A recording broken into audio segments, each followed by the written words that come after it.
the SOP flyer. So all you need.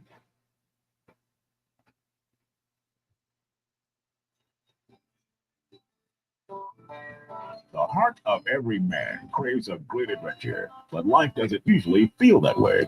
Jesus speaks of narrow gates and wide roads, but the masculine journey is filled with many twists and turns. So how do we keep from losing heart while trying to find the good way when life feels more like a losing battle than something worth dying for?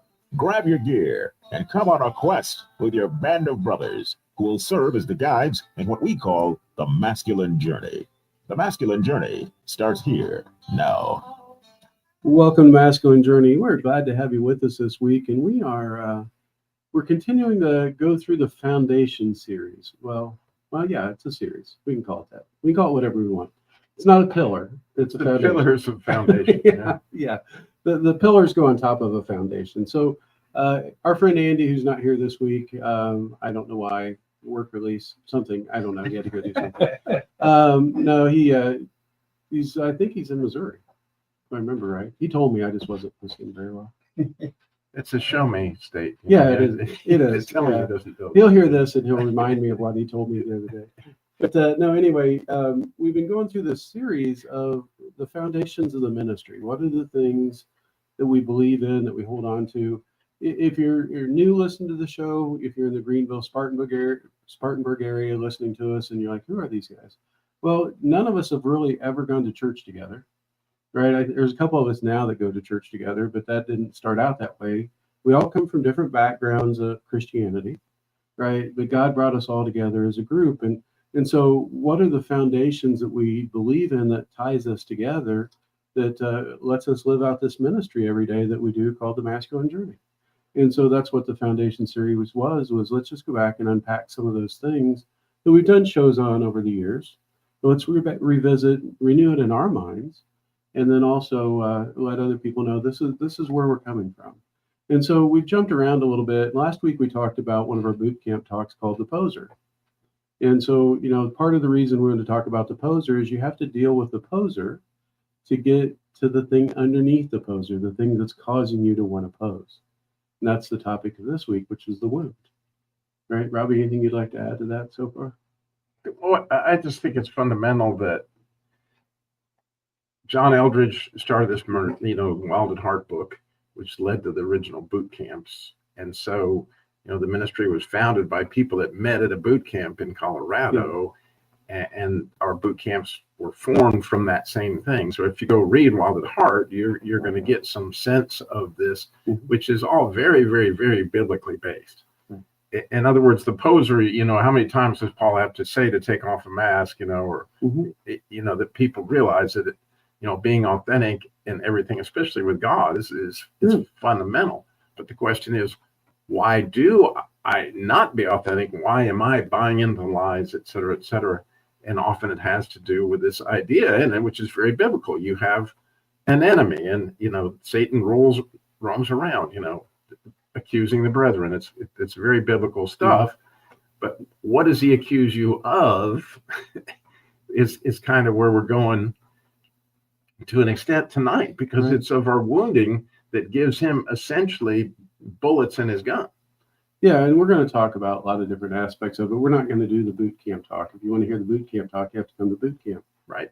And we have one coming up in November 20th through 23rd, which we'll talk about right at the break, like we always do. But you can go to masculinejourney.org to register if you'd like to do that. But no, we're going to talk about our journeys in the topic of the wound. And so I'll begin a little bit. When I first read Wild at Heart, it was an amazing book. It came to me at a perfect time in my life, and it brought me into a deeper intimacy with God that I obviously needed. Was going through some really hard times in my marriage at the time, and it's exactly what I needed. And you get through the first 3 chapters. Chapter 3 was the poser, and I thought, that was kind of tough, but I worked through that. And then I got to chapter 4, which was the wound, and I sat there. And I sat there, and I sat there for about a year, and I finished the book, but I never could figure out what my wound was, and then I went to a boot camp, and knowing I just find that fascinating, right? Knowing your life as I know it is if you've unpacked it, for you not to realize your wound just seems unbelievable. But isn't that exactly what it is with all of us? We think everybody has experienced, that this is normal, that we're normal. Yeah, well, it's one of the things, and the thing that had happened to me was pretty bad in my life, and I'd made a vow that it would never affect my life.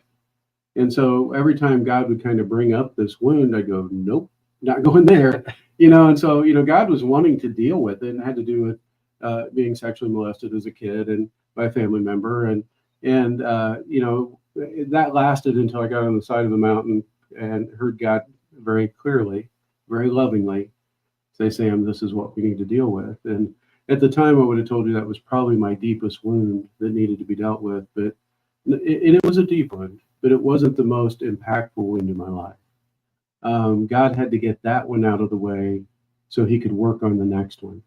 And what you'll find is really pretty cool, that if you can't find your wound, maybe it's something that you kind of know or you forgot that you knew, and God's trying to unearth it and you won't let him, right? Because he's going to be patient, and he's going to be there, and he's going to wait on you, but he's going to eventually want to get to it. And he's going to bring that out, and you have to kind of deal with that because he knows exactly what your heart needs when you don't. And he knew that I needed to deal with that wound first.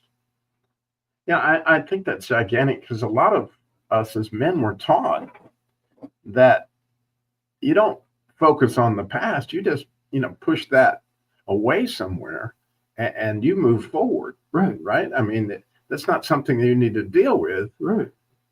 But you're forgetting what it says in Isaiah 61 is that he came, right, to bind up the brokenhearted. And if you can't admit you're brokenhearted, then you can't bind it up. And it's like the idea, if you don't put the oxygen mask on first, you can't really in a position to give life to anybody else because you don't have any. Yeah, when Jesus quotes that this is why he came, did he come for you or not, right? I mean, obviously he was talking about every one of us that we're brokenhearted. And I think when we're honest with ourselves and we sit down and say, okay, yeah, there's been some hurts in my life. There's been some things, and yeah, I can justify in all sorts of ways, but at the end of the day, it did impact me. And we are prisoners to the wounds. Yeah. I mean, all of what he came for is involved in really this one topic. Yeah, we a lot of us were raised up in the John Wayne mentality, right? And if it wasn't then it was Monty Python. It's just a flesh wound, right? I mean, somewhere along the way, it's a constant story that just shove it down, don't let it define you. Real men don't do that. Well, then you get to Scripture. Then how do you explain this when David says very clearly in Scripture, "I am needy and my heart is wounded within me"? If there was ever a man's man in Scripture that you could point to, David would be one of those guys. He'd be in the top few anyway, right? He kills Goliath. He kills a lion and a bear, when he's out. 10,000s. Yeah, and a lot of people too, along the way. And so he was a man's man, but he knew in his soul that something was wounded within him, right? And only the healer could come deal with that. And so that's what I want to kind of encourage you.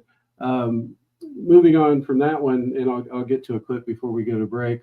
The deepest wound that was in my life that had the most fingers, there's a thing called a bitter root wound. And those are, if you ever had a garden or if you ever had a yard that you tried to make look nice, there's certain weeds you can't seem to get out of it. You'll pull them up and you think you got them, and then it starts growing up again, or it grows a couple of inches over and it starts popping up again. And you're thinking this root system must run all through my whole yard, right? Because I keep pulling up the same weed everywhere. Well, that's kind of what a bitter root wound does, is that it's infiltrated in lots of areas of your life. And for me, it was one, I'll just play the clip because this is what I heard from the time I can remember hearing my oldest sister talk to me, who is 28 years older than me. Some version of this I heard over and over my whole life. This is wrong thing. Outlaw Josie Wales. I didn't hear Outlaw Josie Wales. I guess that would be a wound there. Thank you. Trampled by the horses. There we go. Now I got the right one. Here we go. Shut up. Shut up! Shut up! Shut up! Shut up! Shut up! Shut up! Shut up!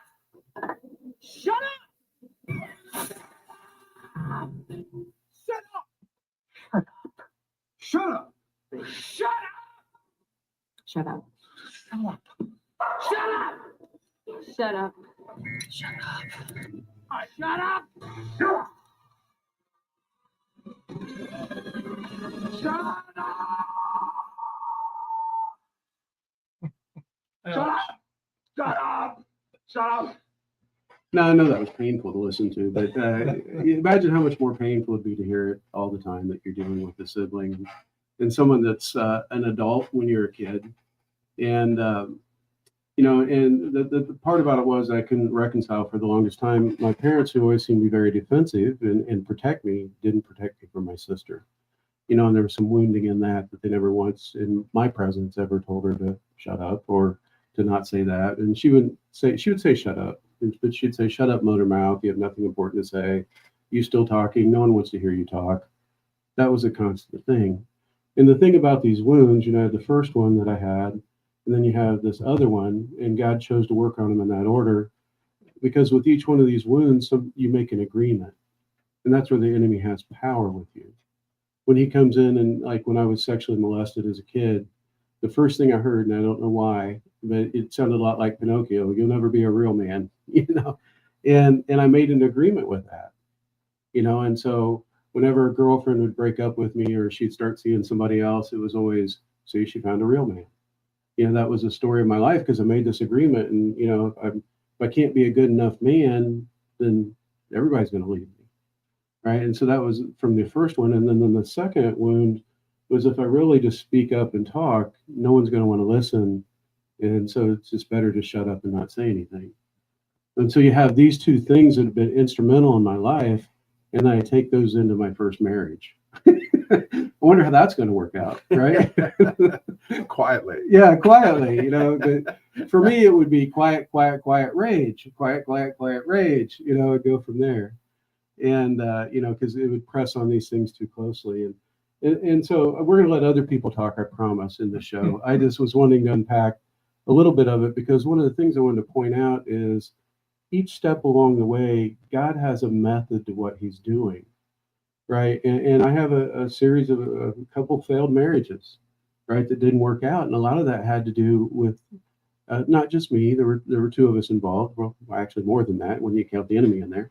But I have my own things that I brought in that was really broken in the relationship.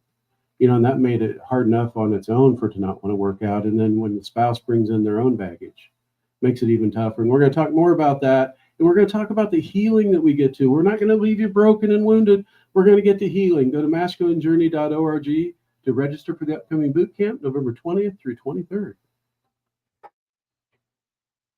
Sorry, I'm dominating the Here are the conversation. contest No, rules for the it's Truth Network. It's Prizes won are not You should. transferable, It's your redeemable clip. for cash, or exchangeable for any other prize. and it's actually All your prizes must be redeemed for the station within 30 days of winning. whatever you want to Only call it, one prize your, per household from any station franchise. Truth Broadcasting within Yeah. any 30-day period.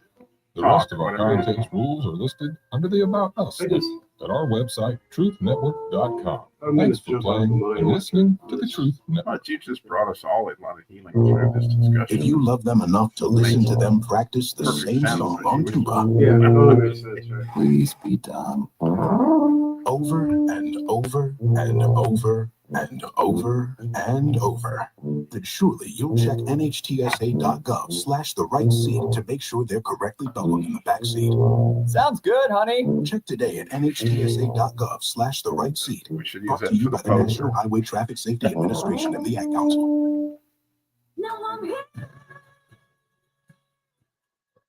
Now I'm here. I'm here unashamed. I felt straight through the pain. What was broken is standing again. Now I'm here.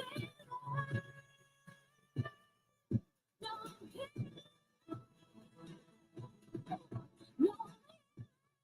Welcome back to Masculine Journey. That's Riley Clemens, and I know the guys will laugh at me because I always read the lyrics. Because for me, I have a hard time picking up the words unless I know the song, and so I always feel obligated to try to read what you were hearing there.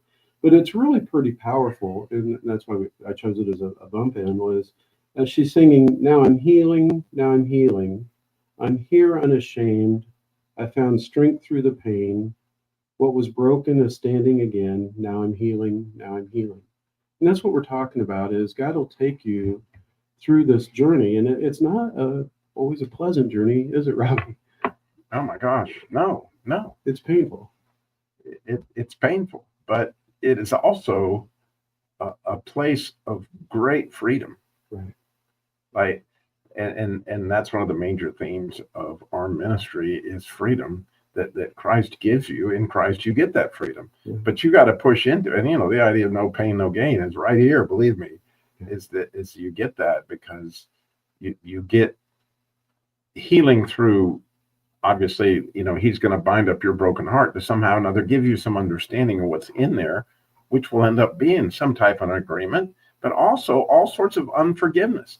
And not just unforgiveness for the sister, the bully, but often, and the one that's most difficult to forgive in the equation is myself. Absolutely. Right? And realizing, that I was taking prisoners in the midst of all this. Mm-hmm. And so what becomes revealed to you is all these things that give you forgiveness, give you freedom from wounding, and it's so worth, from my perspective, the adventure of pushing in. Oh, absolutely. And the old adage remains true. You either get bitter or you get better. Right. You don't stand still. Right. And so if you refuse to enter into that place where you're going to get better, your only other option is you're going to get more and more bitter. Right. And how many of us do we know older people that have chosen to remain stuck in these wounded areas, and they're really pretty bitter people, and you hate that for their hearts, but that's all they know now. And so when I think of it, I'm like, well, there's really only one choice, honestly. I want to get better. And the reason I went through those wounds was with each one of those, I did make an agreement, and in each one of those, it negatively impacted relationships in my life.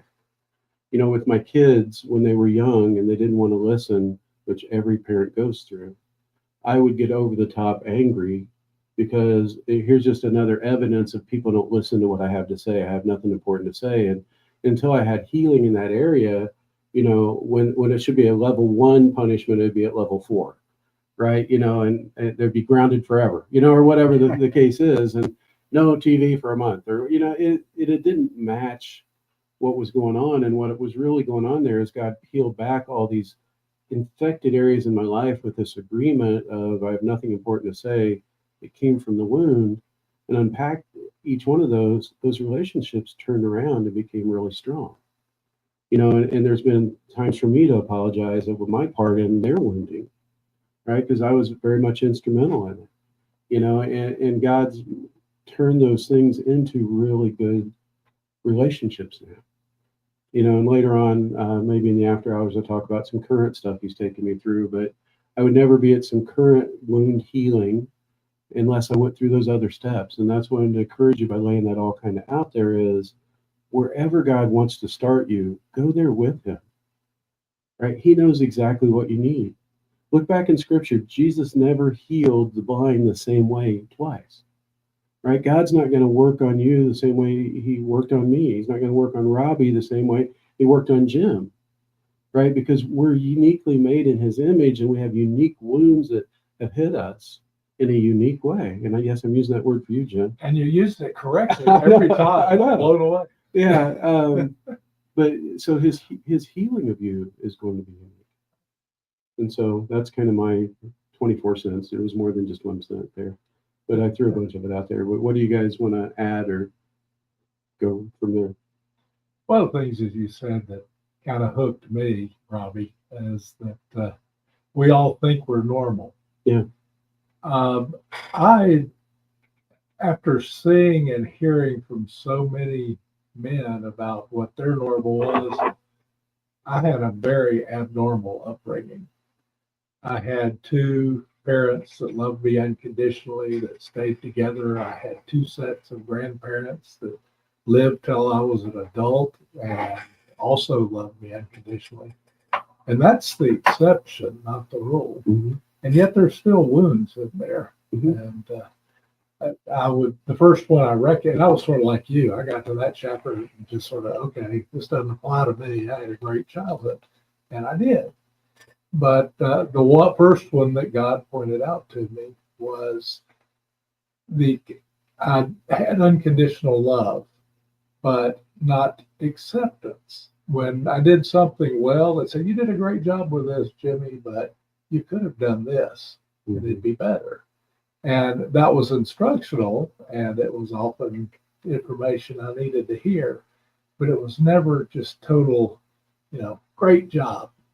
And we need to hear that from our fathers in particular. And if you read the book, and I hope you have or will, this is addressed as the father wound, but the wounds can come from all kinds of different places, like you said, from your oldest sister. Yeah, and they do come from all these other places. Once God starts opening up your eyes to see this, it's you realize, wow, there's some work to do here. God's got some work to do. But the cool thing is, He doesn't do it all at once. He gives you little times of R&R, a little bit to kind of mend. There's been times I've kind of went at Him and said, God, I just can't handle anymore right now. Honestly, I just need to. Can we slow this one down a little bit? And He'll be patient with you. But He's going to be persistent, and He's going to want to get there because He loves you more than you love you. And He wants to get you to a place of healing and restoration that is what He's after in your life. But you got to make time for that. Right, you do. And, a lot of people, I don't have time to go to boot camp. Mm-hmm. I don't have time to sit down with God and really hash that, or, I don't know what stands in between, the point of, gee, I need to do something about this, because unfortunately, we know this, hurt people, right? And so as you're walking around with your wounds, there's a number of things going on. And I'm talking about myself. As I'm walking around with my wounds, I'm cheating myself out of the life, but I'm also cheating all those people around me of seeing my healing. Because if they see me heal, they would give them hope that they could have healing. And I say that only because I've been around Sam for nearly 15 years now, and maybe longer than that. And I've seen Sam healed through so many difficult situations that gave me hope and gave me insight on how I could push into similar healing if I would take the time, if I would commit to do those kind of things and make that process. But see, Sam didn't cheat me of that because he pushed into it himself. But then he also is investing in the relationship with his own family and his future wife, in this case, maybe. And so, I'll just share this story because it's so relevant to me. I used to have this salesman. His name is Scott Barwick. I love him to death. He was all about making money. He just had to make money. He had all these bills. I got to make money, Robbie. I got to make money. Well, he was a great salesman. And so the way Chrysler had it at the time, if you were certified, you would get $150, $200 per car for every car that you sold on top of whatever you got from the dealership, right? Well, as soon as he could get certified, he would get back pay on all these car seats sold for the last 2 years, which amounted to $6,000 or $7,000, right? I mean, but every time I would go to him like, Scott, you got to go get certified. I don't have time to go get certified. Why do you not have time? I've got to make money. I said, dude, 6,000. What could you do? I mean, take 2 days that you would make selling cars. Go take your test. And I don't know how many times I had this conversation with him, but it was, I'm too busy. I don't have time. What do you mean? Why don't you have time? I've got to make money. Yeah. Duh, right? But unfortunately, in my own life, right? How long did I wait going through all that I put my family through, all that I put myself through, all that I certainly put God through, because he's sitting there waiting, like Robbie, right here. But it takes, okay, I surrender. Yeah. I'm going to take the time. I'm going to take the time to go to boot camp or someplace where I can get alone with God and the scriptures and the right questions to ask God.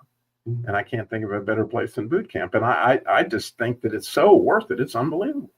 Yeah, I would totally agree. I mean, that's where I found I've yet to attend a boot camp, and Jim and I have been to so many of them that there hasn't been something God's done that's been instrumental in my life. But let's say you don't have time. And you don't know what your wounds are. So next time you're watching a TV show and something just jumps up at you and makes you really angry, brings you to tears, makes you show an emotion that doesn't match the scene. right? Or you hear a song that does something to you emotionally. That's the Holy Spirit kind of digging at you, saying, hey, there's something here. Just take a few minutes, shut off the radio, shut off the TV, take some time right away if you can, if not as soon as you can. Say, God, what was that about? Just ask him that question. Why did I get so emotional over this situation, over this movie clip, over this song I heard? Right? We call it checking under the hood. Right? You'd be amazed that God will just open your eyes to things that you didn't even remember that had happened. And that song pushes on a spot that was really tender from years ago, right? Or that clip reminds you of something that happened in your childhood, right? And you just don't have the words for it, but God knows the memory's there. Your subconscious knows the memory's there. He's just got to help you unearth it so he can start to work on it. And so even if you don't have the minute to come to boot camp, there's no reason you can't start to get some healing. Because what you get on the other side of that, and I will not downplay it, and Robbie said it very well, I know Jim would echo it, it is painful to go back through these wounds. God has to take you back in there. It's kind of like digging out a splinter. It doesn't feel real good, but oh my gosh, does it feel so much better once that splinter's out, right? And it's not going to fester and get worse and, become infected even more, right? And that's what it's doing to your life right now. So let God do that surgery and come in. Because the healing and the restoration and the freedom and the deeper intimacy you have with God on the other side, oh my gosh, is it worth it? I mean, there's no other way to say it. There's nothing that will make you grow more in your relationship with God than letting him in to work on these vulnerable spots in your life. Go to masculinejourney.org to register for the upcoming boot camp. We will continue with this topic in our after hours. If you don't know what that is, go to any podcast location, look up Masculine Journey. You'll find the after hours. We continue this topic when Robbie and Jim actually get a chance to talk some. And we'll go back through some of those wounds. Register for the upcoming boot camp November 20th through 23rd, masculinejourney.org. Didn't get it in there. Yeah. Sorry, guys. I dominated that whole show. Well, number one, we didn't have a lot of people. Yeah. Four clips. And number two, I think it was absolutely spectacular. I mean, it's the heart of the. My feelings are not hurt. Okay. Well, I think Art had a lot of words, and he was one. Yeah, he's got the second show. He can. Okay. I'm gonna go to him right away out of the gate. Okay. I can just let him sit I'll say there. something. Yeah, here, Art, you can sit here and come back. I'll be back when I get back. Well, we got- Towards the end of it. We got your guys' 2 tips. You guys can unpack wounds, and Jim, you went there on some of it. You can do whatever you want. Talk about current stuff. Josie or Wales, Yeah. or to endeavor to. I have a portray. little Welsh blood. You have a little what? Welsh blood. If you are from Wales, you are Welsh. I'm pretty much. You're I'm not Welsh. a European mutt for the most part. German, English, French, Irish. Does Josie Wales have to do with Wales? He doesn't scream a lot, so it's not wailing, crying. Josie You Wales. can usually understand what he's saying, so. And he That never doesn't happen. porpoises or anything like that. He's not a whale. He's not. It's also Wales. I bet you did. Orca. Didn't see a single orca, and I'm okay with that. They're evil. I mean, that's the devil of the sea. Oh, What makes you say that? the fact that they are so smart that they will come up to buoys where a seal may be setting himself, bump the buoy, knock the seal off to eat it. They will eat their own children if they're hungry. They kill other whales. What's more? That's a service. Have you ever looked at this? They're anything pretty. that had to do with that. I think it's called the megalodon. This daggum shark that just dwarfs a white shark with these teeth that apparently like Oh yeah, they're shark teeth. that period can be nice. Like, what the heck? I mean, these things were like they were bigger than a whale shark. I think that's the difference between the really not, and the fact that Carolyn hates them doesn't hurt any either. But the shark is just an eating machine, but it's not really a thinker. Some of the things that the whales pull off, you would describe to human intelligence. I mean, the fact that that orca will take a seal and throw it in the air to tender it up. What, a shark or a orca? But the orca will, they'll actually beach themselves in order to get a seal, but they'll take them and throw them up in the air multiple times because, you know, it's softening them up. Then they'll eventually eat him. They can get off. Well, they don't have access to one of the hammers. Oh, Robbie, you're very quiet. You're very quiet on your. I'm very what? You're very quiet on that. I know that. I don't know if this Is it mic working? is not up. It was driving me crazy. That's why I took the headphones off because I was like, I don't know. You're hearing yourself. Did you hear that too in the headphones? I Mine sounded mic? fine, but I had mine turned up. So this next show, you guys, who wants to do their clip first? I'm good either way. Me too. Whatever you're in charge of the show. I'll ask. Keith would know. Harold, Art, you guys have stuff to add? Can,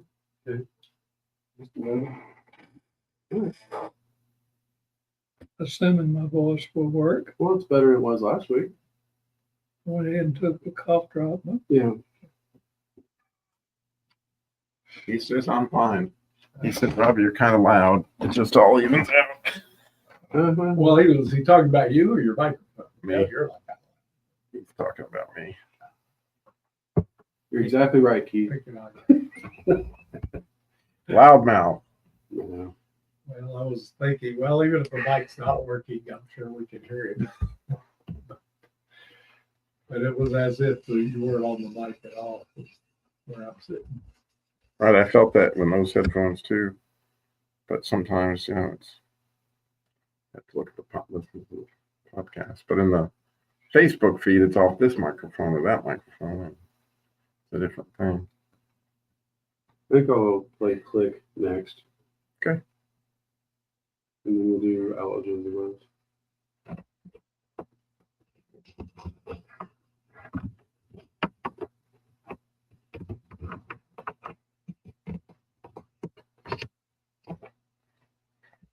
That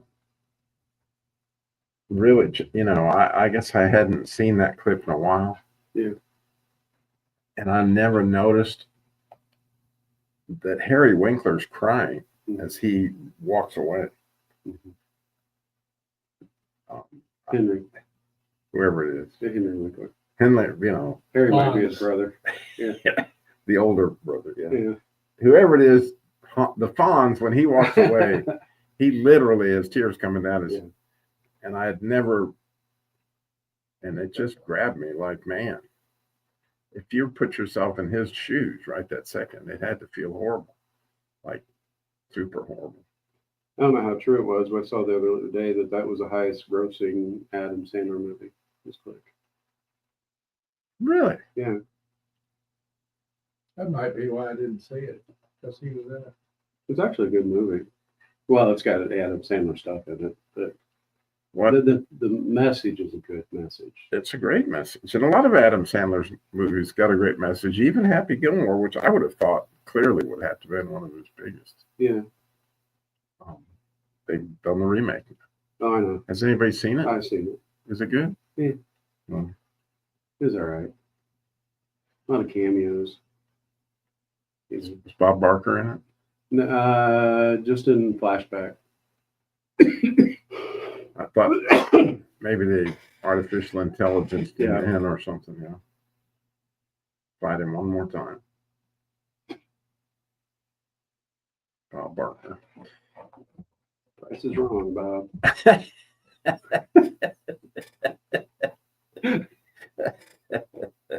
That's good stuff. Yeah. And of course, the guy with his hand, the guy who played Apollo Creed, Oh yeah. that was funny. Oh yeah. Chubbs. Chubbs. Yeah. Yeah. Then you had the guy that had the nail in his head, that was, and then you had the voice of the enemy, right? Oh yeah. And the definitely crowd did. that would just, yell out at him. Yeah.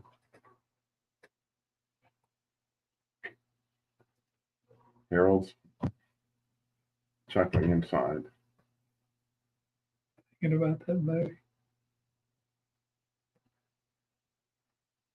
Yeah,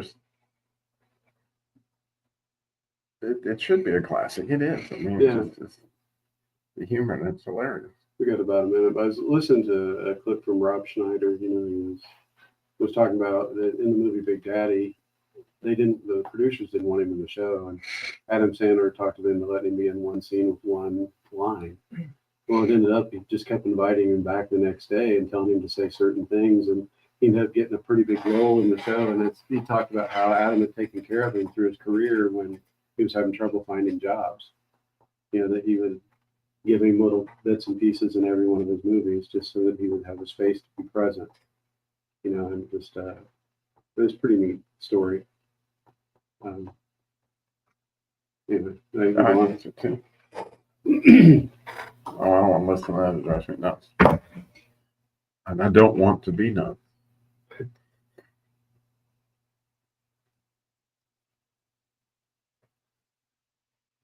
Right now, there.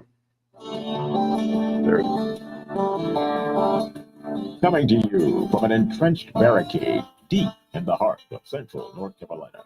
Masculine Journey After Hours. A time to go deeper and be more transparent on the topic covered on this week's broadcast. So sit back and join us on this adventure. The Masculine Journey After Hours starts here now. Welcome to Masculine Journey After Hours. We are in the middle of our foundation series. We're somewhere along the way in our foundation series. I don't know if we've quite reached the middle yet. I can't really say that in all honesty. We're probably somewhere near the beginning of it, would be my guess. But we'll do it as long as God tells us to do it, and then we'll stop and move on to something else. But we're continuing the foundation series where we're talking about the beliefs of the ministry and the things that where we found freedom and we found life and deeper intimacy with God. And so we're taking a boot camp talk again this week. We'd used a poser last week, and this week we're talking about the wound, and why it's important to turn to God with those wounded, broken areas in our life and what he does with them. And so we talked about that at the last show, and we're going to continue that and go a little bit deeper. And I'm going to turn it over to you guys now because I talked pretty much the whole last show. I may, chime in once in a while.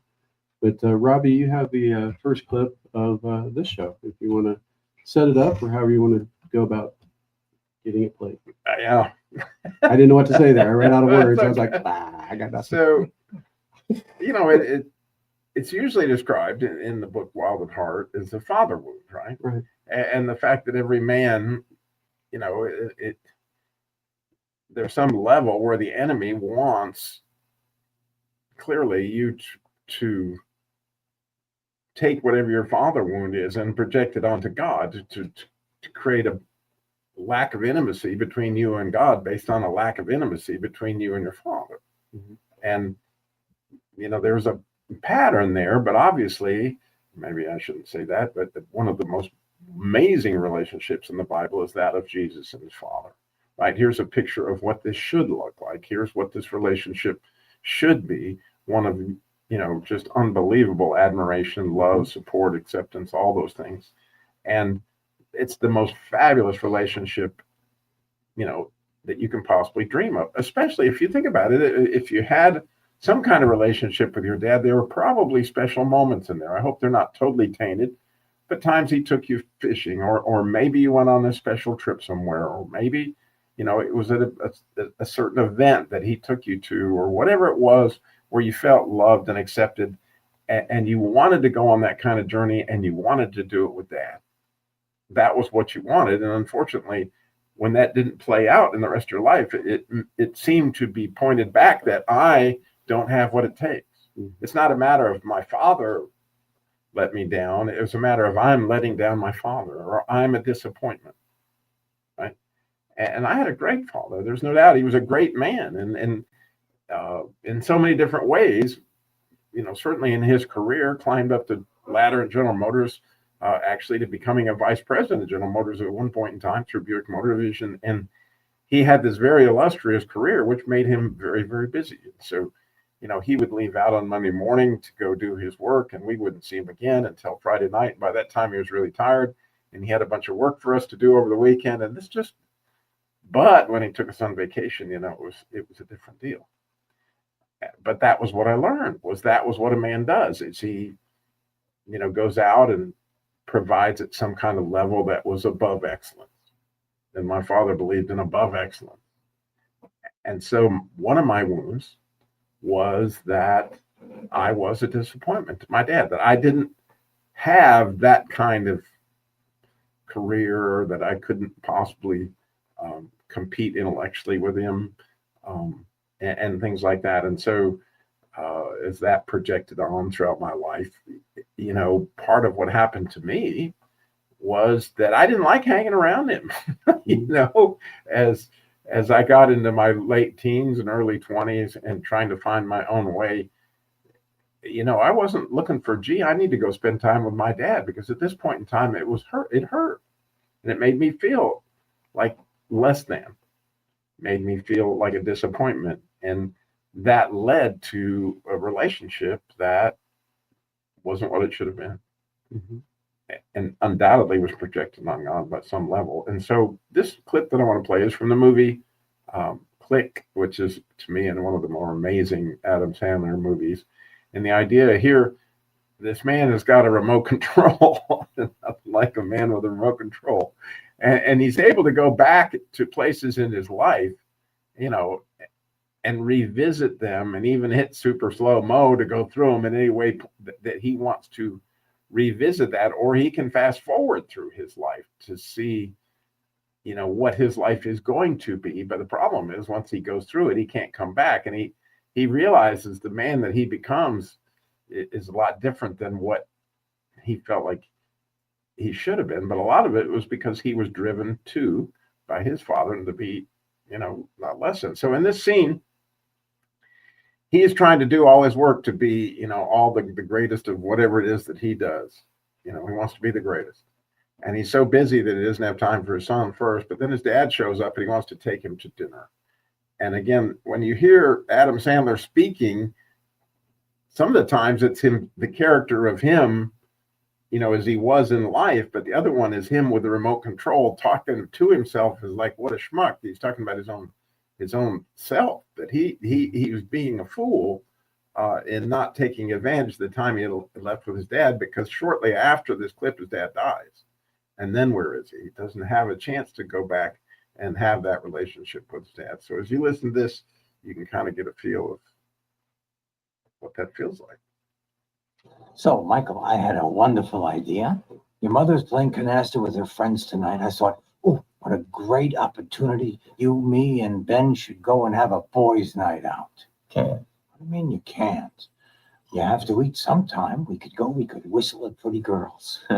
I'm down for that. See, he's down. I don't know what it means, but he's down. Hey, please. Don't give me that finger.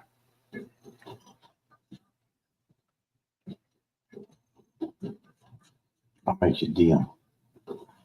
If you come, I'll show you the quarter trick. Will you look at the man? I'll tell you the secret. No, Dad. Don't you want to know? How you do this stupid trick? I've always known. Can you let me do my work?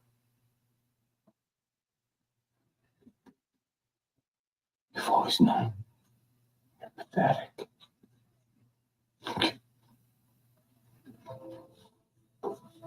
I'm so sorry I botched it. I love you, son.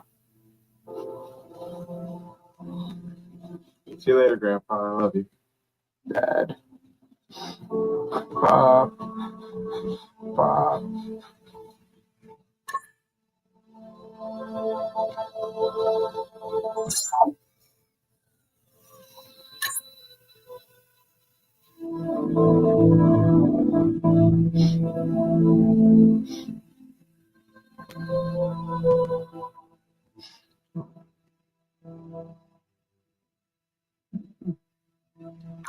I love you, son. I love you, son. Yeah, that's right. It hurts. And, you know, I'd never, as I was clipping that for the show tonight, you know, I'd noticed that you know, Fonz, whatever you want to call it. Henry Winkler. Henry Winkler. Yeah. Not Harry. Yeah, his brother. I think. Because you can't think of Cats in the Cradle as done by Harry Chapin. So it's kind of like it mixes the whole thing. Like, oh my goodness. You know, my father dearly loved me. And I can't imagine how it hurt him that I wanted to be distant from him because he didn't understand. You know, he followed his life the way he probably got it from his father, and on down it goes. But you know, here it continues to go down the generations as well, like between me and my son, right? Because undoubtedly, when you know I was in my 30s and 40s, you know, I got up at 5 o'clock in the morning to go prove that I could be the greatest car dealer in the world, or whatever it was that was my so-called dream of the time, and came home late at night, probably grumpy, and you know, not unlike you know what I went through there. And so the healing is critical. And unfortunately, I ended up with it. You know, last time I saw my dad, you know, I got to help take care of him the last few years of his life. And he came to several boot camps, and we talked a lot about all these things, and we pushed into them. Unlike Henry Winkler's character, unlike Adam Sandler's character, you know, we got to get to that point where we had that reconciliation, and we got to have that father and son relationship, go fishing and some stuff near the end of his life that is so precious. I can't even imagine. I don't want to imagine, you know, if God hadn't pushed into the healing part of that my life, and I'd lost my dad before, you know, we'd had a chance to get back, you know, some that the locusts had eaten. And, you know, there's a lot of forgiveness in the middle of all that. And there's a lot of agreements that had to be broken, but it's worth pushing into. Yeah, I said I wasn't going to talk this show, but I'm already not being truthful about that. That's okay. One thing We knew that. Yeah, one thing I would encourage you, you know, my dad passed away in 84, and I went to my first boot camp in 2002. So not much chance to go there, but God has done a lot of healing in my life with my relationship with my dad by helping me see the challenges my dad had and talking to my mom when she was alive and talking to my old sister who's still alive, oldest sister that's still alive. I got two that are alive. And her sharing things and stories of my dad that I never knew.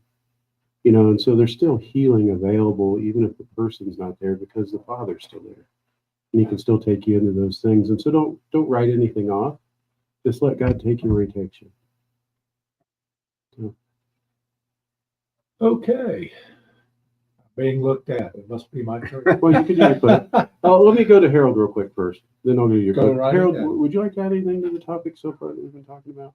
Well, what I had planned to talk about, Robbie just stole my thunder. Oh, okay. I was going to talk about the fact that one of the really downsides to it is passing on.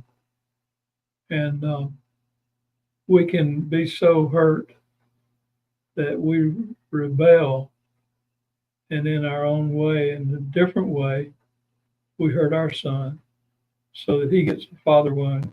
Mm-hmm. Yeah, and then it just carries on. Yeah, that's a hard thing that you realize is once you can start to see your wounds, God, well, first the enemy starts showing you all the times you've wounded other people, but then God will walk you through those as well.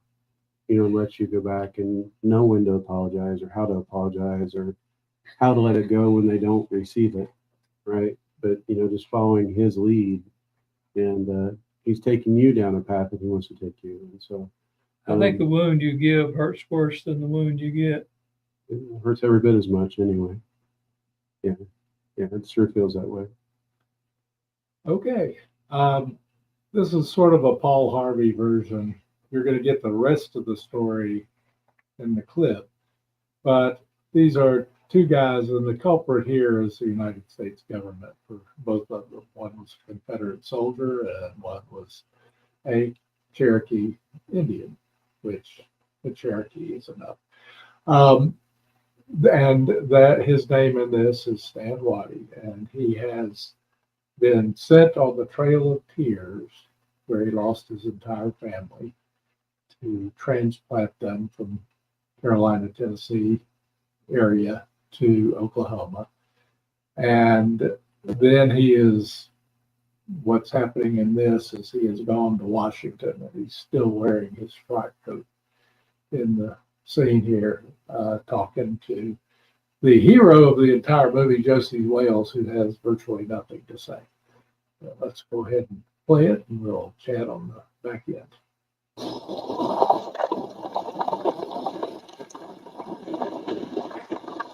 Seems like we can't trust the white man. You bet we can. He wore this frock coat in Washington before the war. We wore them because we belonged to the 5 civilized tribes. We dressed ourselves up like Abraham Lincoln. You know, we got to see the Secretary of the Interior, and he said, "Boy, you boys sure look civilized." He congratulated us, and he gave us medals for looking so civilized. We told him about how our land had been stolen and our people were dying. When we finished, he shook our hands and said, "Endeavor to persevere." They stood us in a line: John Jumper, Shirley McIntosh, Buffalo Hump, and Jim Buckmark, and me. I'm Lone Waddy. They took our pictures, and the newspaper said, "Indians vow to endeavor to persevere." We thought about it for a long time, endeavor to persevere. And when we had thought about it long enough, we declared war on the Union. And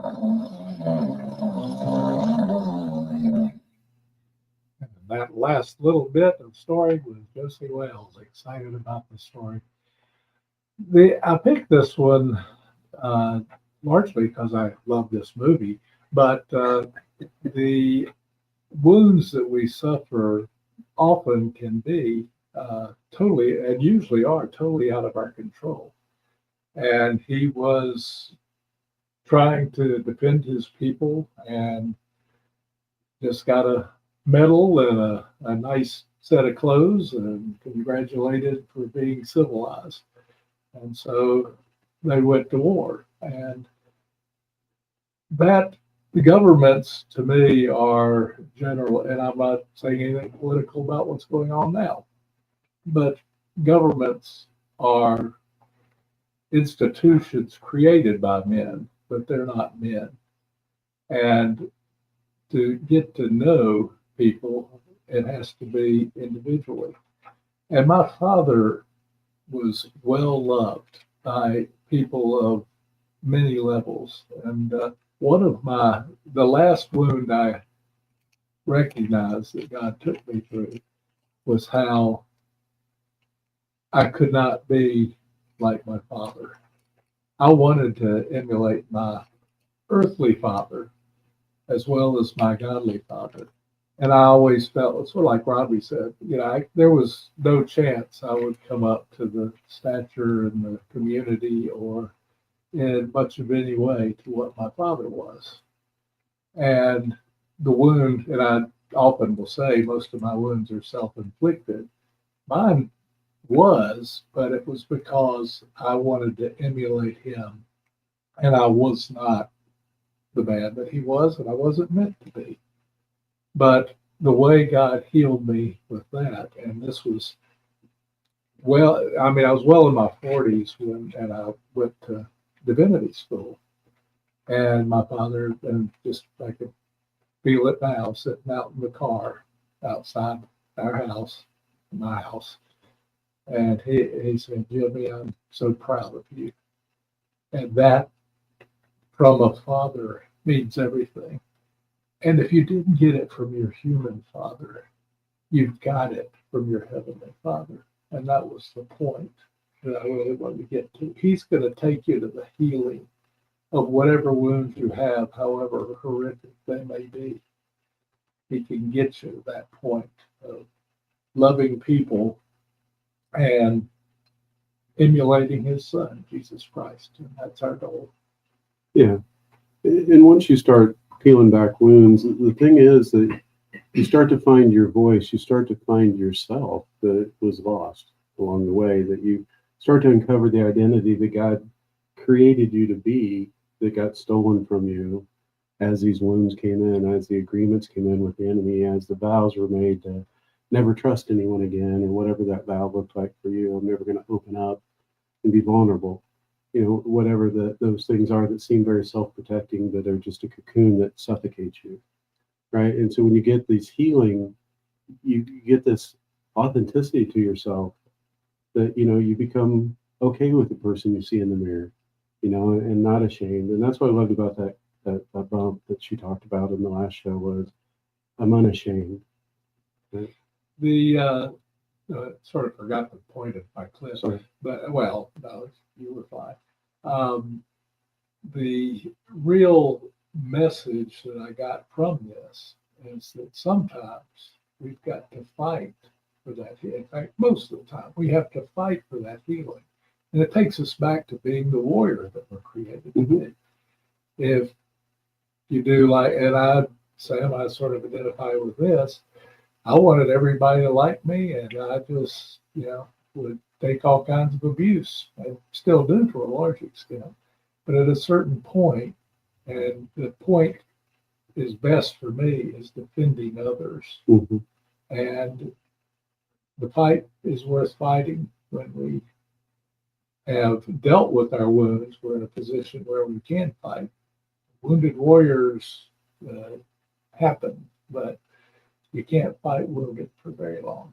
No, and the thing is, it's a mixture of fighting and surrendering, right? I have to surrender to the Father, right? But still fight the enemy. He's not going to let you just sit there. He's going to try to come in and try to steal what progress you're making, you know, and realizing I still have an active enemy out there, and God's stronger and greater and has defeated that one, but he's still active in your life. And being able to stand back and say, no, I'm not going to make that agreement. I'm not going to step into this space anymore, but also in the same time surrendering to the Father. And the enemy is not the people that wounded you. Mm-hmm. It's the brokenness and the enemy using that to create labels. And through them. that I was going to jump in when I, you know, for whatever reason, when I first turned talks at my first boot camps, you know, they kept giving me the poser talk. I like, Rob, you got something to learn here. And I gave that talk so many times.